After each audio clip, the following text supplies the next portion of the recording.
पिछले हफ्ते विश्व की सबसे बड़ी धार्मिक यात्रा अरबईन इराक के करबला में संपन्न हुई। इस यात्रा में इस साल 2.5 करोड़ से भी ज्यादा लोग शामिल हुए। खास बात यह है कि भारत से भी 1 लाख से ज्यादा श्रद्धालु इराक पहुंचे। इराक के पूर्व शासक सद्दाम हुसैन के 35 साल के शासनकाल में इस यात्रा पर बैन था। हमारे सहयोगी सौरभ शुक्ला पिछले हफ्ते इराक में थे और इस यात्रा के दौरान उन्होंने एक रिपोर्ट बनाई, एक रिपोर्ट प्रस्तुत की। आइए देखते हैं वो रिपोर्ट।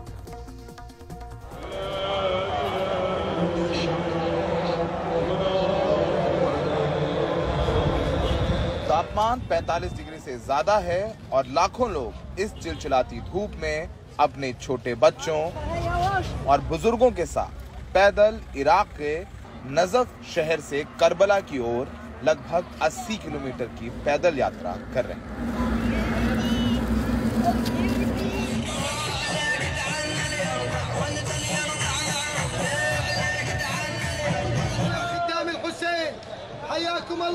अस्सी किलोमीटर की यात्रा में श्रद्धालुओं की सेवा और खाने पीने, सोने और आराम करने के लिए हजारों की तादाद में तंबू हैं, जिन्हें मौक़िफ़ भी कहा जाता है। बच्चे तो बच्चे, यहाँ तक कि बुजुर्ग भी लोगों की सेवा में लगे हुए नजर आए। ये सारा इंतजाम लोगों ने खुद अपने पैसों से किया है।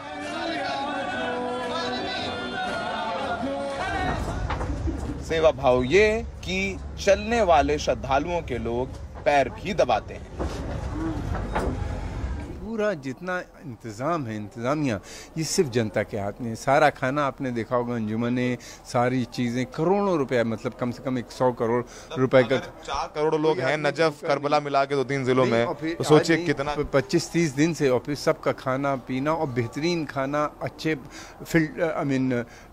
बिस्लरी का पानी उनको नसीब किया जाए, इसमें कोई गवर्नमेंट का हाथ नहीं है। जब श्रद्धालु कई दिन पैदल चलकर करबला पहुंचते हैं तो इमाम हुसैन की दरगाह को देखकर उनके आंसू निकल आते हैं।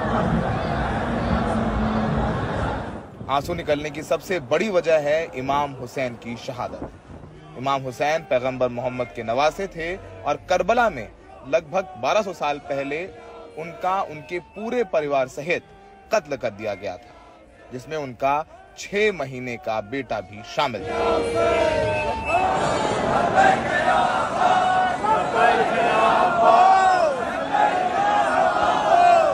इमाम हुसैन मदीने से अपने घर वालों के साथ, अपने 72 चाहने वालों के साथ इस सरजमीन पे पहुँचे और यहाँ पे यजीद का जो लश्कर था तकरीबन 90,000 की तादाद में, उसने उनको यहाँ पे घेर लिया और उनके 72 साथियों के साथ उनको बेदर्दी से शहीद किया गया, कत्ल किया गया, उनकी लाश पर घोड़े दौड़ाए गए। तो ये आज आने वाला हर शख्स, पूरे दुनिया के हर मुल्क से करोड़ों की तादाद में पहुंचने वाला करबला में ये आदमी ये कहता हुआ आता है कि हुसैन, अगर हम होते तो आपका साथ देते, आपके 6 महीने के बच्चे को हम बचाते, आपको जो पानी नहीं दिया गया, आपको जो प्यासा कत्ल किया गया उस तपते हुए सहरा में, और भूखा प्यासा 3 दिन का सबको शहीद किया गया, हम होते तो आपका साथ देते।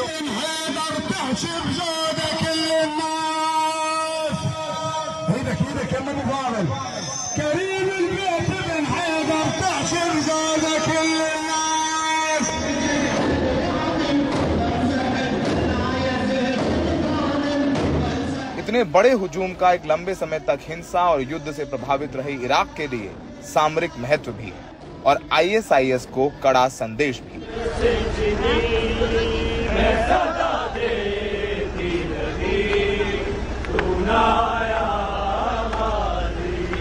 जब 2014 से लेके 13-14 से लेके 18-19 तक जब इस्लामिक स्टेट का यहाँ बहुत ही एक तरह से कह लें कि हैबत थी लोगों में, वो बार बार अटैक करते थे। श्राइन पे भी अटैक की कई कोशिशें की गई, कई ज़ायरीन जो है वो मारे भी गए।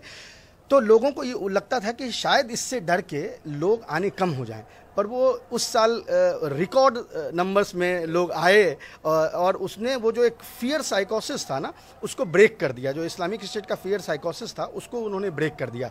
और एक हेडलाइन मुझे याद है कि किसी ज़ायरीन से, ईरान से कोई फीमेल आई थी और उनसे कहा गया कि यहाँ पे दाइश जो है वो अरबिक में इस्लामिक स्टेट का शॉर्ट फॉर्म है, तो यहाँ दाइश है और आप फिर भी आई हैं। और उसका जवाब था कि दाइश क्या, दाइश की यहाँ पे बारिश भी अगर होगी, यानी एक नहीं अरबों दाइश आएंगे तो मैं आती रहूँगी। तो मुझे नहीं लगता कि इससे ज़्यादा चैलेंजिंग, इससे ज़्यादा आप जो है उसको कोई पॉलिटिकल सोशल चैलेंज दे सकते हैं।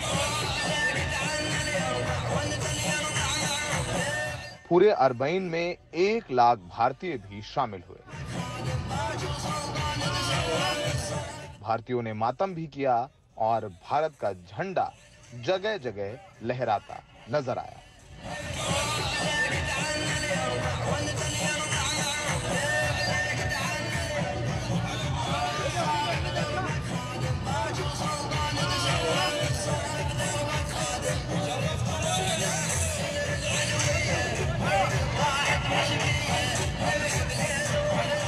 इस बार करबला में अरबईन यात्रा में महात्मा गांधी के पोते तुषार गांधी और नेल्सन मंडेला के पोते दोनों साथ पहुंचे। कोशिश थी विश्व को शांति का संदेश देना।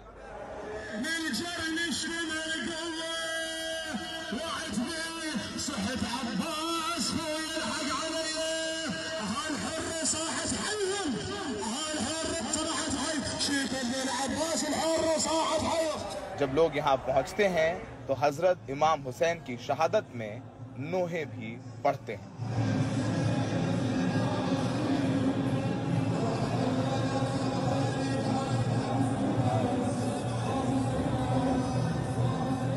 याद रखें कि भाईचारा बहुत जरूरी है और भाईचारा की जीती जागती मिसाल है कि कोई नहीं पूछा है तुम्हारा धर्म क्या है, तुम्हारी जात क्या है, क्या मजहब है। उसी शिद्दत के साथ वो एक शिया को भी पानी पिला रहा है, सुन्नी को भी, एक हिंदू को भी, सब बराबर है। और यही सारे धर्म शायद से खाते हैं और यही हजरत हुसैन का भी एक मैसेज था। और 3.5-4 करोड़ लोग इकट्ठे हैं यहाँ पर और इस गर्मी में मैसेज यही है कि सेक्रीफाइस अगर सच के लिए करना पड़े तो उससे पीछे ना हटें।